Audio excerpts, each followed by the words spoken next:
नमस्कार साथियों, स्वागत है आपका अपने YouTube चैनल डॉक्टर सैंडी पर। उम्मीद करता हूँ आप सब लोग अच्छे होंगे। आज हम चर्चा करने वाले हैं जो अपना पहला अध्याय है राजनीति विज्ञान का कक्षा 12 का शीत युद्ध का दौर। उसका जो दूसरा टॉपिक है शीत युद्ध क्या है उसके बारे में। कल हमने चर्चा की क्यूबा के मिसाइल संकट के बारे में। उम्मीद करता हूँ वो टॉपिक आपको बहुत अच्छे ढंग से समझ में आया होगा। आज हम चर्चा करने वाले अपने दूसरे टॉपिक जिसका नाम है शीत युद्ध क्या है उसके बारे में। तो चलो मित्रों शुरू करते हैं। शीत युद्ध क्या है तो सबसे पहले इसका जान लेते हैं शुरू से लेके अंत तक। अभी तक है संसार में 2 विश्व युद्ध हो चुके हैं। प्रथम विश्व युद्ध 1914 से 1918 के बीच हुआ था। हम सबको पता है कि मित्रों कि अभी तक संसार में है कि 2 विश्व युद्ध हो चुके हैं और जो प्रथम विश्व युद्ध हुआ था वो 1914 से 1918 तक चला था। द्वितीय विश्व युद्ध 1939 से 1945 तक चला था। ये भी हमें पता है कि जो दूसरा विश्व युद्ध सेकेंड वर्ल्ड वॉर है वो 1939 से लेकर 1945 के बीच हुआ था। द्वितीय विश्व युद्ध में पूरा संसार है वो 2 गुटों में बंटा हुआ था। पहला गुट था मित्र राष्ट्र और दूसरा गुट था धुरी राष्ट्र। जो दूसरा विश्व युद्ध हुआ था 1939 से 1945 तक, उस समय पूरा संसार है वो 2 गुटों में बंटा हुआ था। एक गुट का नाम था मित्र राष्ट्र और दूसरे गुट का नाम था धुरी राष्ट्र। मित्र राष्ट्रों का नेतृत्व अमेरिका, सोवियत संघ, रूस, ब्रिटेन और फ्रांस कर रहे थे। ये जो पहला गुट था मित्र राष्ट्र, उसका जो नेतृत्व कर रहे थे वो अमेरिका, सोवियत संघ, रूस, ब्रिटेन और फ्रांस जैसे देश हैं वो कर रहे थे। जबकि धुरी राष्ट्रों का नेतृत्व है जर्मनी, इटली और जापान जैसे देश कर रहे थे। और जो दूसरा गुट था धुरी राष्ट्र, उसका नेतृत्व है जर्मनी, इटली और जापान जैसे देश कर रहे थे। तो मित्रों द्वितीय विश्व युद्ध में पूरा संसार है वो 2 गुटों में बंटा हुआ था।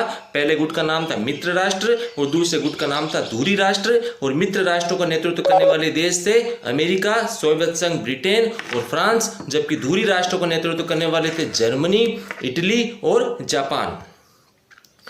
द्वितीय विश्व युद्ध में विश्व के लगभग सभी ताकतवर देश शामिल थे। जो दूसरा विश्व युद्ध हुआ था उस विश्व युद्ध में दुनिया के सभी ताकतवर देश है वो शामिल थे। द्वितीय विश्व युद्ध यूरोप से बाहर के इलाके में भी फैला और इसका विस्तार दक्षिण पूर्व एशिया, चीन, म्यांमार तथा भारत के पूर्वोत्तर के कुछ हिस्सों तक था। और जो दूसरा विश्व युद्ध हुआ था वो यूरोप के बाहर के इलाकों तक भी फैल गया था। विशेषकर दक्षिण पूर्व एशिया है, चीन है, म्यांमार है तथा भारत के पूर्वोत्तर हिस्सों तक द्वितीय विश्व युद्ध है वो फैला था। द्वितीय विश्व युद्ध में बड़े पैमाने पर जनहानि और धनहानि हुई। द्वितीय विश्व युद्ध प्रथम विश्व युद्ध से कहीं ज्यादा भारी था। द्वितीय विश्व युद्ध है उसके अंदर जन और धनहानि है वो प्रथम विश्व युद्ध से कहीं ज्यादा हुई थी। दूसरे विश्व युद्ध की समाप्ति से ही शीत युद्ध की शुरुआत मानी जाती है। जो शीत युद्ध की शुरुआत मानी जाती है वो दूसरे विश्व युद्ध की समाप्ति यानी 1945 के बाद जब दूसरा विश्व युद्ध समाप्त हुआ वहीं से शीत युद्ध की है वो शुरुआत मानी जाती है। अगस्त 1945 में अमेरिका ने जापान के 2 शहर हिरोशिमा और नागासाकी पर परमाणु बम गिराए और जापान को घुटने टेकने पड़े। और द्वितीय विश्व युद्ध की एक घटना है कि द्वितीय विश्व युद्ध के दौरान अगस्त 1945 में अमेरिका ने जापान के 2 शहर, क्योंकि अमेरिका है वो दूसरे गुट का था और जापान दूसरे गुट का था, तो अमेरिका ने जापान के 2 शहर हिरोशिमा और नागासाकी पर परमाणु बम गिराए और जापान को घुटने टेकने पड़े। अमेरिका की आलोचना करने वालों का मानना था कि अमेरिका इस बात को जानता था कि जापान अमेरिका के सामने हार मानने वाला है और आत्मसमर्पण करने वाला है, ऐसे में बम गिराना गैर जरूरी था। अमेरिका को एक बात पता थी कि जापान है वैसे ही अपने सामने अमेरिका के सामने हार मानने वाला है और अमेरिका के सामने आत्मसमर्पण यानी सरेंडर करने वाला है। लेकिन फिर भी अमेरिका ये जानते हुए भी अमेरिका ने जापान के ऊपर बम गिराए। ये मानना है अमेरिका की आलोचना करने वालों का कि अमेरिका को पता था कि जापान है वो हमारे सामने हार मान लेगा, हमारे सामने सरेंडर आत्मसमर्पण कर देगा। लेकिन फिर भी अमेरिका ये जानते हुए भी अमेरिका ने जापान के ऊपर ये जो बम गिराए ये गैर जरूरी थे। अमेरिका की आलोचना करने वालों का मानना था कि अमेरिका ने जो जापान पर बम गिराए उसका एक ही लक्ष्य था कि सोवियत संघ रूस को एशिया तथा अन्य जगहों पर सैन्य और राजनीतिक लाभ उठाने से रोकना।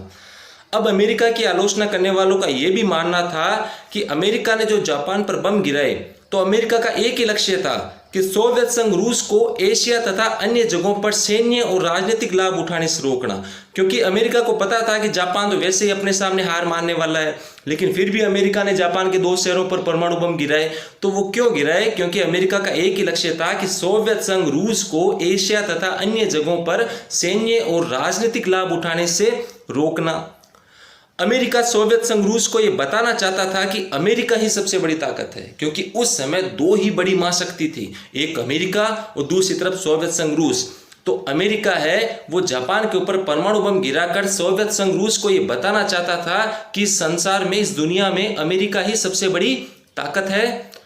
जबकि अमेरिका का समर्थन करने वालों का मानना था कि द्वितीय विश्व युद्ध को जल्दी से जल्दी समाप्त करने तथा अमेरिका और साथी राष्ट्रों के आगे की जनहानि को रोकने के लिए परमाणु बम गिराना जरूरी था।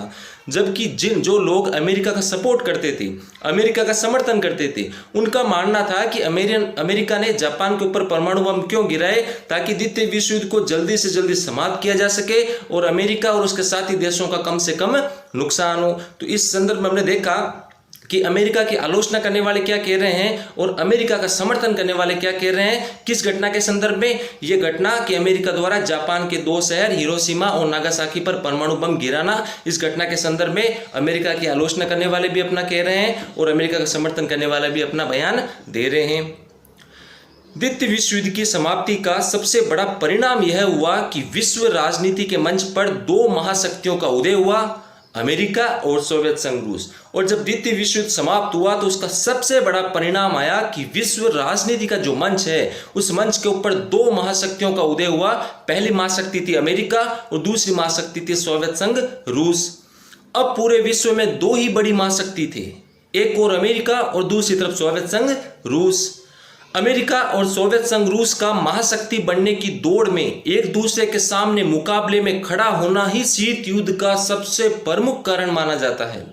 ये अमेरिका और सोवियत संघ रूस क्या कर रहे थे, महाशक्ति बनने की दौड़ में एक दूसरे के सामने मुकाबले में खड़े हो गए थे और यही सबसे बड़ा है वो शीत युद्ध का कारण माना जाता है। क्योंकि हमें पता है कि शीत युद्ध है वो 2 देशों के बीच हुआ था, अमेरिका और दूसरे सामने था सोवियत संघ रूस। शीत युद्ध एक ऐसा युद्ध था जो परमाणु हथियार, मिसाइलों किसी से नहीं लड़ा गया, केवल विचारों, भाषण यानी जबान से लड़ा गया, बातों से लड़ा गया विश्व शीत युद्ध था। तो शीत युद्ध का सबसे बड़ा कारण, सबसे प्रमुख कारण जो माना जाता है वो यही है कि अमेरिका और सोवियत संघ रूस है वो महाशक्ति बनने की दौड़ में शामिल थे और इसी मुकाबले में एक दूसरे के सामने खड़े थे। तो वही शीत युद्ध का सबसे बड़ा कारण है वो माना जाता है। उस समय अमेरिका और सोवियत संघ रूस दोनों के पास परमाणु हथियारों के भंडार थे और ये जिस समय घटनाक्रम चल रहा था उस समय अमेरिका हो या सोवियत संघ रूस, दोनों के पास परमाणु हथियारों के भंडार थे और इसी डर से पूरी दुनिया डरी हुई थी कि कहीं दोनों देश हैं आपस में युद्ध नहीं कर लें। अगर युद्ध होता तो परमाणु हथियारों का प्रयोग होता और इसका जो असर है, इसका जो प्रभाव है वो पूरे संसार पर पड़ता। तो उस समय संसार के सभी देश इसीलिए डरे हुए थे कि कहीं अमेरिका और सोवियत संघ रूस है आपस में युद्ध नहीं कर लें, क्योंकि दोनों के पास परमाणु हथियारों के भंडार थे। अगर उस समय अमेरिका और सोवियत संघ रूस में परमाणु युद्ध हो जाता तो इतना नुकसान उठाना पड़ता कि उनमें से विजेता कौन है यह तय करना भी मुश्किल होता। और अगर उस समय मान लो अमेरिका और सोवियत संघ रूस में ये शीत युद्ध की जगह वास्तविक युद्ध हो जाता, परमाणु युद्ध, तो इतना नुकसान उठाना पड़ता कि कौन जीता है कौन हारा है यह तय करना भी मुश्किल हो जाता। क्योंकि परमाणु युद्ध है वो बाकी युद्धों से कहीं अधिक भयंकर माना जाता है और इसका नुकसान भी बहुत ज़्यादा उठाना पड़ता है। लेकिन उस समय दोनों देशों ने समझदारी दिखाई और परमाणु युद्ध शुरू करने की बजाय शीत युद्ध अपना शुरू कर दिया। लेकिन उस समय दोनों देश अमेरिका और सोवियत संघ रूस ने एक अच्छी समझदारी बताई कि दोनों ने परमाणु युद्ध शुरू करने की बजाय शीत युद्ध करना शुरू कर दिया, यानी बातों, विचारों, भाषणों से युद्ध करना शुरू कर दिया। अमेरिका है वो सोवियत संघ रूस के विरुद्ध में भाषण देता था, सोवियत संघ रूस वाले वो अमेरिका के विरुद्ध भाषण देते थे, अमेरिका के विरुद्ध विचार उनके अखबारों में छपते थे। तो उन दोनों ने निश्चय किया कि हम लोग परमाणु युद्ध नहीं करेंगे, हम लोग आपस में बातों से, जबान से शीत युद्ध ही करेंगे। शीत युद्ध का तात्पर्य है ऐसा युद्ध जो हथियारों से नहीं लड़ा गया, केवल विचारों, भाषणों और बातों से लड़ा गया। ये मित्रों शीत युद्ध का एक शाब्दिक तात्पर्य हम इसको कह सकते हैं कि ऐसा युद्ध जो हथियारों से नहीं लड़ा गया, केवल विचारों, भाषणों और बातों से लड़ा गया। तो उस समय दोनों देशों ने एक दूसरे के विरुद्ध भाषण, विचार और बातें करनी है वो शुरू कर दी। दोनों देश अमेरिका और सोवियत संघ रूस, दोनों देशों ने क्या किया, एक दूसरे के विरुद्ध भाषण, विचार और बातें करनी शुरू कर दी। इसे ही शीत युद्ध के नाम से जाना जाता है। और शीत युद्ध में दो देश शामिल थे प्रमुख रूप से, एक गुट का नाम था अमेरिका और दूसरे गुट का नाम था सोवियत संघ रूस। बिना हथियारों से लड़ा जाने वाला युद्ध, केवल विचारों, भाषणों और बातों से लड़ा गया युद्ध, इसे ही शीत युद्ध के नाम से जाना जाता है। शीत युद्ध ने समूची मनुष्य जाति पर मंडराते खतरे को जैसे तैसे संभाल लिया और बाकी सारी दुनिया ने चैन की सांस ले ली कि अच्छा हुआ कि अमेरिका और सोवियत संघ रूस ने आपस में परमाणु युद्ध नहीं किया। तो इस शीत युद्ध ने क्या किया, समूचे मनुष्य जाति पर मंडराते खतरे को क्या किया, जैसे तैसे संभाल लिया। अगर शीत युद्ध नहीं होता, अगर अमेरिका और सोवियत संघ रूस में परमाणु युद्ध हो जाता तो इस दुनिया को, इस संसार को कई भयंकर परिणाम है वो उठाने पड़ते। इसीलिए शीत युद्ध ने समूची मनुष्य जाति पर मंडराते खतरे को जैसे तैसे संभाल लिया। तो मित्रों, आज के हमने इस वीडियो में चर्चा की शीत युद्ध क्या है, इस पहले पार्ट के दूसरे टॉपिक की।